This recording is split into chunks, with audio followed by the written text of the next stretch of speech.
Pertama-tama saya ingin menyampaikan penghargaan dan apresiasi yang tinggi atas kerja keras Polri beserta seluruh jajaran TNI, jajaran pemerintah, dan seluruh komponen masyarakat dalam menangani COVID.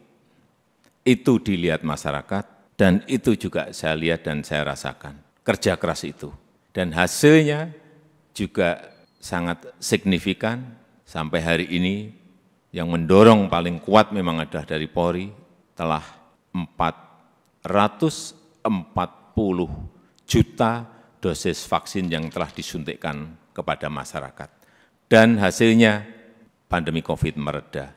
Dan hasilnya ekonomi kita bisa tumbuh 5,44%. Dan hasilnya indeks kepercayaan masyarakat juga menempatkan Polri di puncak teratas pada saat itu. Tetapi begitu ada peristiwa FS, runyam semuanya dan jatuh ke angka yang paling rendah. Dulu dibandingkan institusi-institusi penegak hukum yang lain tertinggi, sekarang saudara-saudara harus tahu menjadi terendah. Ini yang harus dikembalikan lagi dengan kerja keras saudara-saudara sekalian. Presiden RI Insinyur Joko Widodo sekali lagi mampu menunjukkan kepemimpinan yang elegan. Peristiwa di Istana Negara akhir pekan lalu jelas memperlihatkan siapa yang menguasai kendali negara ini. Ada sebanyak 600 petinggi di kepolisian mewakili 430.000 anggotanya. Taksim menerima arahan Presiden dan kemudian menyatakan sigap melaksanakannya. Perintah untuk tidak membawa tongkat komando, topi, dan HP dipatuhi, yang bisa saja ditafsirkan perlucutan kewenangan dan kewibawaan para jenderal dan kombes diikuti tanpa perlawanan. Selain Kapolri, para pejabat utama Mabes Polri, seluruh Kapolda dan Kapolres turut menghadap kepala negara.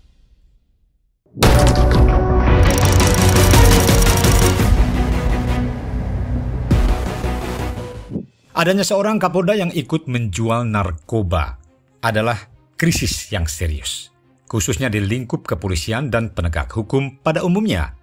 Sebelumnya, Kadif Propam Polri yang notabene polisinya polisi, terlibat pembunuhan terhadap anak buahnya sendiri di rumah dinasnya, diiringi terkuaknya tabir konsorsium 303, bisnis judi offline dan online yang ternyata dalam kendali polisi. Kejahatan yang bukan diberantas, melainkan dibackingi, bahkan dikelola oleh mereka. Negara menghabiskan triliunan rupiah untuk mencetak polisi berkualitas. Sang bayangkara negara membiayai pendidikan dan pelatihan mereka, memfasilitasi kebutuhannya. Namun, setelah mendapat bintang-bintang di pundaknya, mereka ingkar dari sumpahnya dan malah membackingi bandar judi, membackingi illegal logging, illegal mining, meloloskan pelarian konglomerat nakal dan laku menyimpang yang lainnya. Di masa krisis seperti ini, kepemimpinan Presiden Jokowi benar-benar diuji dan teruji. Saat ini sudah ada 28 negara yang antri masuk menjadi pasiennya IMF. Artinya badai itu sudah datang. Sehingga persiapan kita ini harus betul-betul persiapan detail. Nggak bisa sekali lagi kita bekerja hanya rutinitas, nggak bisa lagi sekarang ini. Bekerja makro, bekerja mikro, bekerja detail itu yang akan bisa menyelamatkan negara kita. Di masa krisis, pemimpin dihadapkan pada pilihan dan keputusan yang sulit karena berdampak pada perubahan besar di masa kini dan masa depan. Penuh risiko dan bisa memperburuk situasi bila keliru mengambil keputusan yang benar. Semua negara sedang sulit, dunia sedang sulit, kita ini menahkodai negara ini juga menghadapi gelombang dan badai dari ekonomi global yang tidak gampang. Ini yang semua Kapolda, Kapolres, pejabat utama Polri harus tahu. Keadaan situasi seperti ini harus ngerti. Sehingga punya sense of crisis yang sama. Hati-hati dengan ini. Hati-hati. Oleh sebab itu saya ingatkan masalah gaya hidup. Lifestyle. Jangan sampai dalam situasi yang sulit ada letupan-letupan sosial karena adanya kecemburuan sosial ekonomi. Kecemburuan sosial ekonomi. Hati-hati. Sehingga saya ingatkan yang namanya Polres, Kapolres, yang namanya Kapolda, yang namanya seluruh pejabat utama, perwira tinggi, ngerem total masalah gaya hidup. Jangan gagah-gagahan karena merasa punya mobil bagus atau motor gede yang bagus. Hati-hati, hati-hati. Saya ingatkan hati-hati. Lagi-lagi Presiden Jokowi secara mengejutkan melakukan langkah besar yang tepat dengan memperingatkan para perwira polisi yang hadir, semakin menunjukkan tekadnya untuk bersih-bersih di lingkungan Polri. Nah, sebelum ini, Presiden Jokowi mengambil keputusan penting dalam perang Ukraina di mana Presiden menemui para pemimpin dua negara yang berkonflik dan mendapat sambutan positif.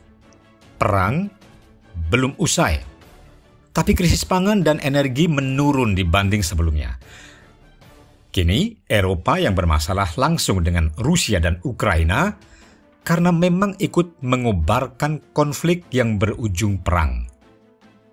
Presiden Jokowi saat mengatasi krisis pandemi COVID-19, bagian dari krisis global, dan memperoleh pujian dunia. Negara yang paling baik penanganan COVID-nya, paling cepat mendapat vaksinnya, dan cepat mereda meski kini harus tetap waspada.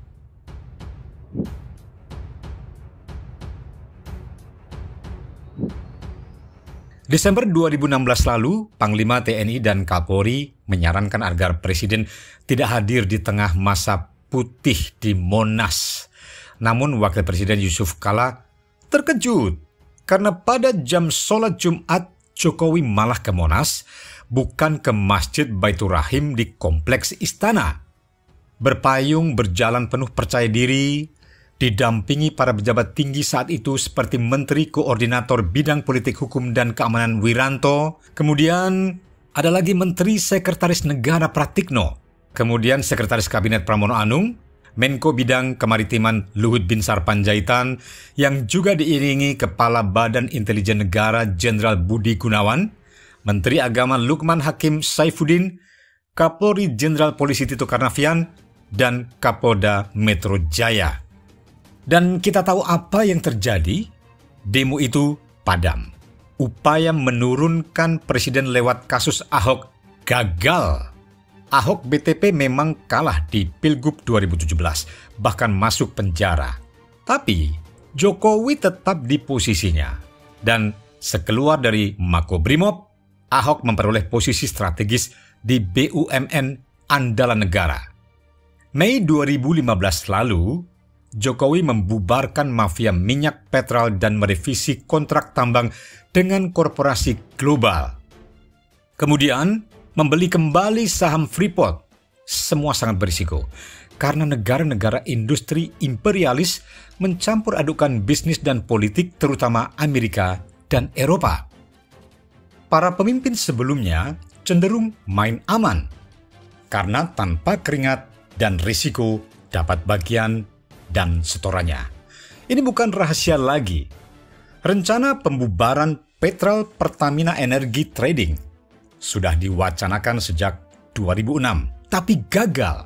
Faisal Basri terang-terangan memberikan kesaksian bahwa pemerintah SBY melindungi Petrol dari pelbagai upaya pembubaran Petrol. semasa Dahlan Iskan jadi Menteri BUMN, ini sudah 3 kali dipanggil istana dan gagal. Sudirman Said menyebut Petrel diisi segelintir orang yang rutin menyuap pejabat untuk memuluskan bisnis mereka. Dan terbaru, kesiapan proyek kereta cepat Jakarta-Bandung sudah 88% dan bakal diuji coba pada November 2022. Rencananya, uji dinamis akan dilakukan bersamaan dengan peninjauan Presiden Joko Widodo dan Presiden China Xi Jinping ke proyek tersebut. Proyek ini penuh risiko politik dan ekonomi.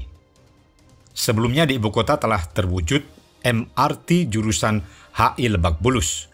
Nah, proyek yang digagas sejak zaman Soeharto namun tak kunjung tereksekusi. Keberanian Jokowi masih terus diuji dengan proyek pemindahan ibu kota negara ke Penajam, Pasir Utara, Kalimantan Timur yang dimulai sejak 2022 hingga 2045 mendatang dengan biaya sekitar 466 triliun rupiah dengan modal awal 30 triliun rupiah. Sekali lagi, kepemimpinan teruji dalam krisis dan krisis di negeri belum berakhir.